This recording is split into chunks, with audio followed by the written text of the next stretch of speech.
Bonsoir à tous, ravi de vous retrouver pour cette nouvelle édition. On commence avec les titres. Elles disent craindre pour leur sécurité. Une dame de 67 ans et sa petite fille de 9 ans accusent un policier de les avoir menacés et agressés verbalement après que de l'eau s'est accidentellement échappée de leur cour.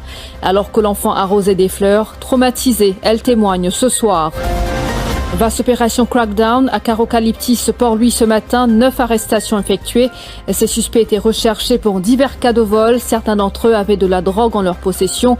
Pas moins de 100 policiers de différentes unités mobilisés lors de cette opération. Assurer le suivi des élèves qui n'ont pas réussi leur HSI, plaidoyer d'Ajay Ganesh de la commission éducation du MMM face à la presse ce vendredi. Également la une, les marchands ambulants du ruisseau du Pouce Port-Louis obtiennent un sursis. Les structures ne seront pas détruites lundi. Réveillon en l'honneur des ancêtres ce vendredi pour la communauté sino-mauricienne. À la veille de la fête du printemps, les préparatifs vont bon train. Véritable traumatisme pour une grand-mère de 67 ans et sa petite fille de 9 ans. Elles accusent un policier de les avoir menacés et agressés verbalement après que de l'eau s'est accidentellement échappée de leur cour. Alors que l'enfant arrosait des fleurs, les faits se sont produits vers la fin du mois dernier. Elles disent craindre pour leur sécurité et ont porté plainte à la police. Le 31 janvier, c'est un monsieur qui passait le chemin, mes petits-enfants s'est arrosé. Là, il y avait des restaurants, un petit dans le chemin. Alors, il retournait, il rentre dans la cour, il commence à jouer gros bêtises, il menaçait. Il prêt vous battre tellement, il cause pas, il dit, il m'a traumatisé en même temps. Il m'a traumatisé tellement, il criait. Après ça, il avait joué pendant 20 minutes, il a causé encore extra près, comme il menace sur les doigts, côté droite, comme moi. Tellement gros bêtises, pas canadien, gros bêtises qu'il y a. Il jouait, là, quand tout mon garçon est rentré, quand mon garçon rentrait, là, il fait l'école pour y aller. Il pas même cause de moi avec mon garçon. Après, il y a encore le gros jouet, pas qu'à dire tellement une cause de gros bêtises. Il dit, tu pas encore connaître exactement les affaires, tu me connais. Mes petits enfants, ils ont 9 ans, nous, nous avons sucre quand ils rentraient, quand ils viennent battre nous-mêmes, quand ils sont prisonniers, ils battent nous. On traumatise, on est qui vont faire. À soir avec un chili, on ne peut pas manger, là. Moi, je ne vraiment pas une chili. Quand il m'appelle la personne, il me fait dominer à moi. Il connaît la personne, je dis bon là. Un dimanche, tu peux passer. Là, je fais arrose fleur. Tu as l'impression là-dedans, un petit guindé dans le chemin. Là, il commence à venir, il commence à ouvrir, il rentre devant la porte, mais il est traumatisé, puis il menace nous. Je ne pas connais excellent des affaires, je connais là. Mon papa est en bas, puis quand il peut venir, là, il est allé. Mon papa est dit non, il est traumatisé. Mon maman a une maladie, et surtout, quand il arrive, ça ne peut pas manger, même jusqu'à aujourd'hui. Ça traumatise ça, on peut fatiguer moralement. Donc, il n'est pas facile pour lui prendre du monde normal. Même à ce moment-là, il n'est pas facile quand tout maman peut pleurer, quand tout sur l'état. Imaginez-nous, nous, en tant qu'un jeune, mais imaginez un jeune qui est maladie, qui il peut vivre ça traumatise ça. Donc, ce n'est pas la première fois. Donc, je dis pour une précédente, donc c'est pour ça qu'il nous décide pour prendre une action légale au niveau de la justice, pour qu'il y ait une vraie justice. Au niveau envers mon maman, un troisième âge, et qui demain, un autre du monde qui n'est pas victime de ce problème-là, y compris les enfants mineurs. Triste fin pour un motocycliste de 38 ans à l'aventure ce vendredi. La moto de cet habitant des Coignards est entrée en collision avec une voiture. Le chauffeur de la voiture a été arrêté et sera présenté en cours demain sous une accusation provisoire d'homicide involontaire. Les circonstances de cet accident demeurent inconnues pour l'instant. La police enquête. Arrêtés lors d'une opération Crackdown à Carocalyptis ce matin, 9 suspects ont été provisoirement inculpés de possession de drogue et de vol. Ces individus étaient recherchés pour divers cas de vol. Une opération qui a mobilisé pas moins de 100 policiers de différentes unités, parmi le GIPM, la SSU, l'ADSU et les Field Intelligence Officers. Au moment même, une autre équipe a perquisitionné plusieurs maisons à Vallée-Pito, mais rien de compromettant n'a été retrouvé. Les détails avec Shezad Jadou. Plusieurs suspects recherchés dans des cas de vol à travers le pays vont souvent chercher refuge dans la région de Karokaliptis, qui est considéré comme un lieu difficile d'accès pour les forces de l'ordre. L'endroit est connu pour la vente de drogue et souvent sous surveillance des jeunes engagés pour alerter les trafiquants de stupéfiants de mouvements louches ou même l'arrivée de la police. Ce matin, la localité a été quadrillée par les différentes unités de la police et tous les accès ont été contrôlés. La police a ainsi pu mettre la main sur des suspects qui se terraient dans cette région, dont la majorité d'entre eux étaient recherchés pour des cas de vol avec violence, alors que d'autres ont été arrêtés en possession de la drogue déjà préparée pour la vente de cette journée. La performance des 49 lauréats salués par le MMM, toutefois Ajay Ganesh de la commission éducation souligne que le gouvernement devrait assurer un suivi des 16% des élèves qui n'ont pas réussi aux examens du High School Certificate. Il était face à la presse cet après-midi, des propos rapportés par Anna Korimbokus. En premier lieu, je félicite tous les étudiants, les lauréats, les qui viennent passer, qui viennent réussir l'examen HSC. Donc un grand bravo. Mais nous avons une pensée aussi pour les enfants qui n'ont pas réussi l'examen HSC. Quand même, il y a un certain pourcentage, parce que le taux de réussite, c'est 84%. Il y a 16% d'enfants qui n'ont pas fini réussi. Alors, nous avons une pensée spéciale à Banla. Et surtout, nous pouvons dire que le gouvernement bien connaît, bien un suivi de ces enfants-là, parce qu'après, ce HSC, souvent, ils perdus dans la nature. Nous ne connaissons pas qui arrive, qui veut devenir. Et donc, nous ne pouvons pas célébrer les lauréats. C'est bon nous célébrer les lauréats, c'est bon nous célébrer les enfants qui finissent bien réussis. Mais nous devons guetter aussi les enfants, ça 16% d'enfants qui n'ont pas fini réussi. Déjà, il y a un système l'entonnoir. Nous commençons avec beaucoup d'enfants en bas. Et après, à la fin, quand nous venons dans HSC, un petit nombre qui réussit, qui passe. Le problème du brain drain a une nouvelle fois été abordé lors de la conférence de presse de l'Union Maurice cet après-midi. Nando Boda propose d'augmenter le nombre de lauréats, portant ainsi le nombre à 1000 avec pour condition qu'ils retournent au pays après leurs études. Il propose également d'allouer une somme de 2 millions de roupies à chaque boursier afin qu'ils puissent s'inscrire dans les meilleures universités pour étudier de nouvelles filières.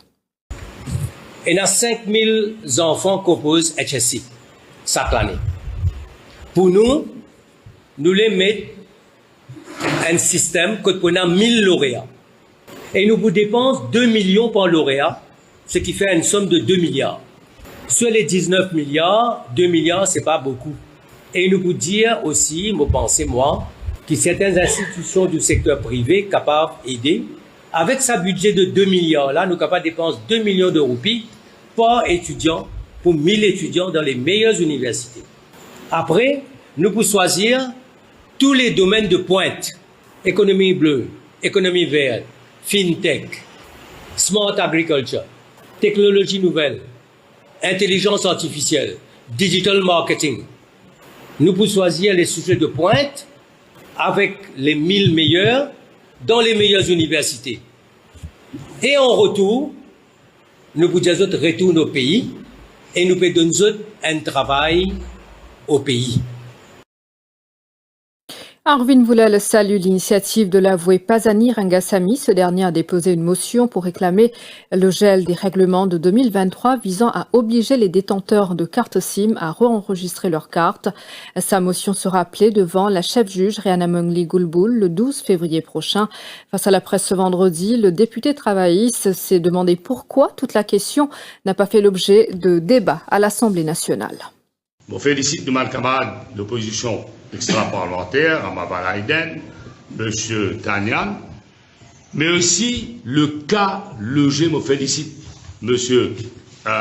Rangasamy, Pazani Rangasamy, concernant le cas qui définit Leger contre l'État mauricien, et ça, je suis certain de faire jurisprudence. La population attend que la Cour suprême agisse avec force le 12 février 2024 et qu'il a enregistrement pour arrêter. Et si jamais le chef juge accède à la requête du grand public, l'eau main case, quand ça peut être débattu, j'espère que ça va prendre 5 ans. Donc vous allez dire à nous, qui fait pas payer un débat dans le Parlement, l'eau la question, c'est ce qu'on appelle la Guinness check. C'est pas parce que le ministre est à pouvoir sous section 48N de l'Information Communication Technology Act qu'il y pensait registration de SIM card, le réenregistrement capable de se faire sans le consentement de l'individu. Donc je vais demander une question, qui fait l'enregistrement qui peut faire, il terminer avant le 1er mai. On va dire, qui fait l'enregistrement qui peut faire, il terminer avant le 1er mai, la veille meeting le 1er mai. Tout à fait autre chose maintenant. Les marchands ambulants opérant au ruisseau du Pouce Port-Louis ont obtenu en sursis. Les structures ne seront pas détruites lundi, c'est ce qu'a affirmé le Lord Maire. Cependant, Mahmoud Issouf Nouzourali a souligné que les autorités n'ont pas encore décidé de la durée pendant laquelle les marchands pourront conserver leur étal au ruisseau du Pouce. Ainsi, l'ordre de destruction des structures est toujours d'actualité, malgré l'appel des marchands devant la cour fixée au 24 juin. La communauté sino-mauricienne s'apprête à accueillir l'année du dragon de bois en effectuant des nettoyages et en préparant de délicieux plats. Les Mauriciens qui célèbrent la fête du printemps s'activent également dans les préparatifs. Ce soir, le réveillon est dédié aux ancêtres. Reportage signé Marjolaine Potia et Mélanie Clémentine Juliette. En buvant de l'eau, il faut toujours se rappeler de sa source, un proverbe chinois très respecté par la communauté. Il inspire à être reconnaissant envers les ancêtres et les aînés, d'où le réveillon de ce soir en famille. Vous mangez ou vous avez soif, vous avez un peu la boisson. Nous pouvons offrir ça ancêtre, symboliquement, virtuellement, nous pouvons offrir ça nous l'ancêtre. Après nous, une petite boisson. Et là, il y a 5 qualités céréales, 5 différents grains secs. Ça aussi, un autre proverbe chinois, ça. Donc, ça, c'est Wu Ku Feng Teng. Ça, parce que vous connaissez, l'année chinoise, c'est la fête du printemps, hein. C'est, comment dire, les temps pour arriver pour commencer, préparer la terre pour la prochaine saison, tout ça là. La fête du printemps est aussi le moment de faire un bilan et de se fixer de nouveaux objectifs, explique Aaron Kwangpon. Il est très, très relié avec tout ce qui est agricole, parce que souvent, il y a une date qui, quand pour un équinoxe, quand le meilleur moment pour commencer une plantation. Donc, tout ça là, il finit noté dans le calendrier chinois. C'est un calendrier comme ça là. Tout il finit détaillé, tout ça là. Et puis, tel jour pour faire, pour faire mariage, pour ouvrir au commerce, tout ça là.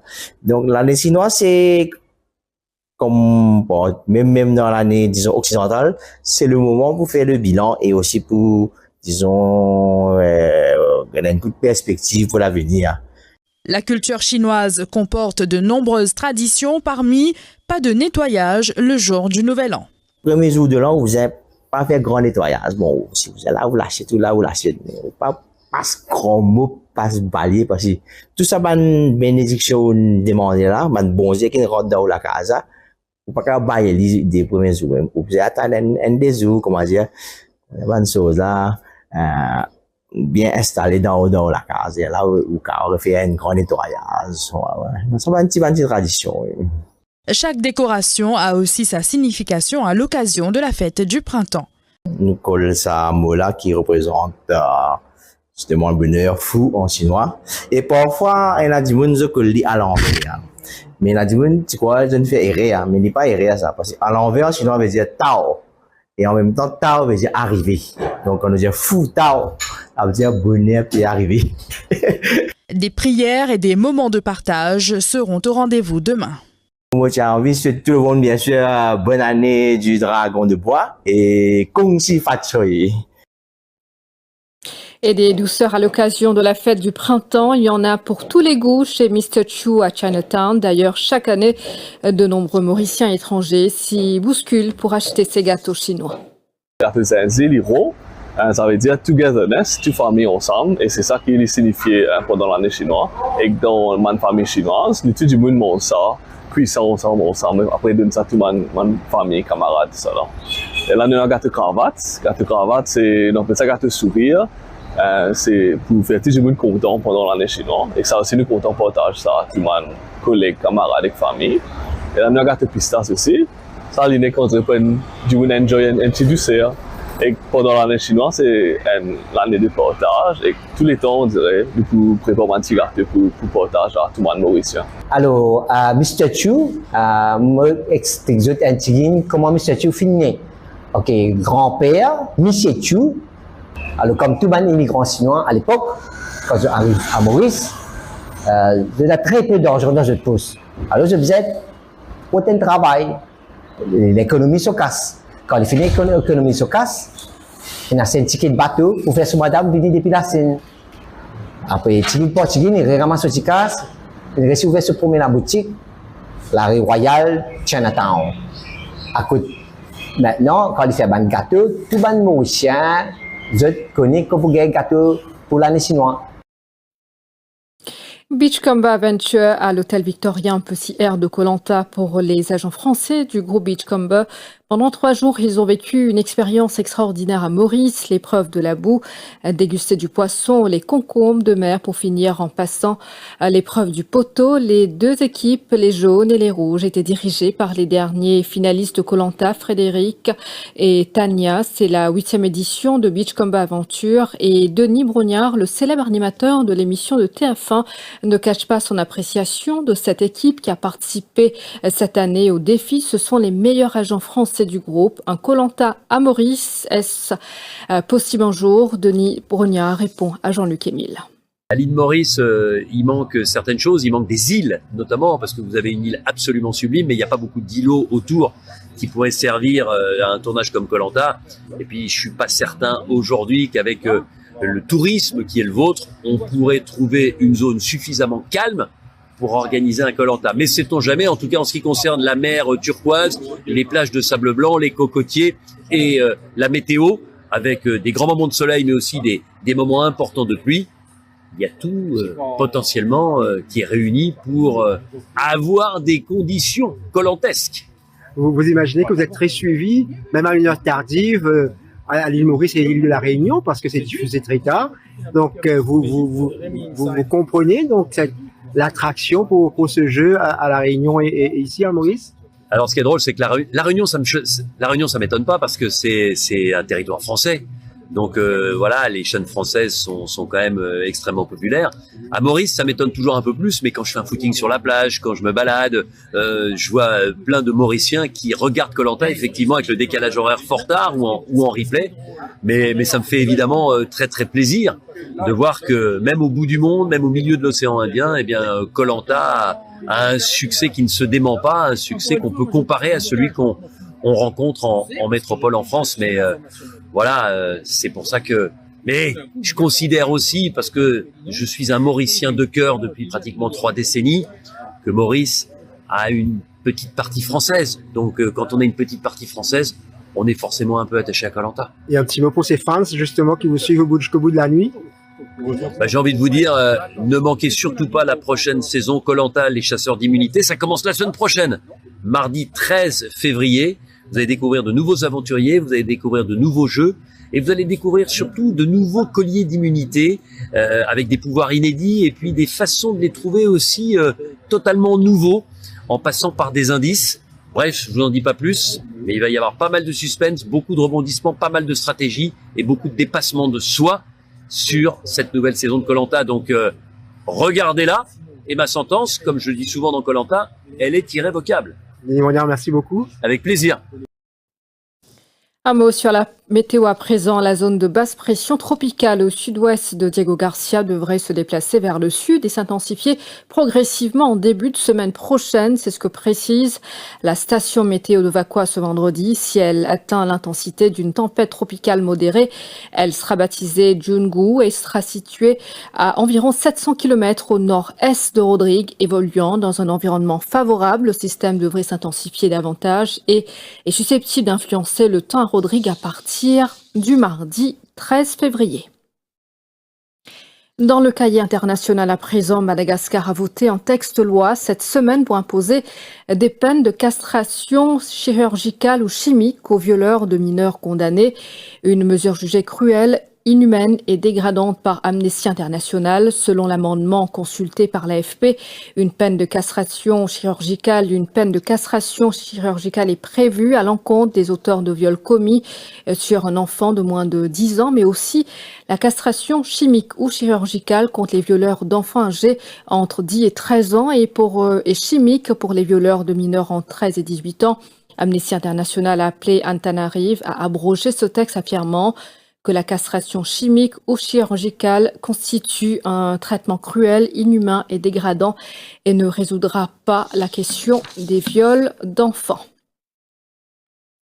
Les Sénégalais sont appelés à se mobiliser contre le report de la présidentielle au cours d'une journée test du rapport de force entre le pouvoir du président Macky Sall, la société civile et l'opposition. Un nouveau collectif de groupes citoyens et religieux et organisations professionnelles a demandé aux fidèles de se rendre à la grande prière musulmane hebdomadaire, vêtus de blanc et de couleur nationale. Des messages circulant largement sur les réseaux sociaux appellent par ailleurs les Dakarois à manifester sur la vaste place de la Nation à quelques kilomètres du centre de la capitale. Et puis des images fournies par l'armée philippine montrent des navires militaires américains et philippins en train de mener des exercices maritimes conjoints dans le contexte de tensions persistantes entre la Chine et les pays d'Asie du Sud-Est, dont les Philippines, au sujet de revendications territoriales contestées en mer de Chine méridionale. Et voilà, c'est la fin de cette édition. Merci infiniment de votre attention. Passez une très bonne soirée.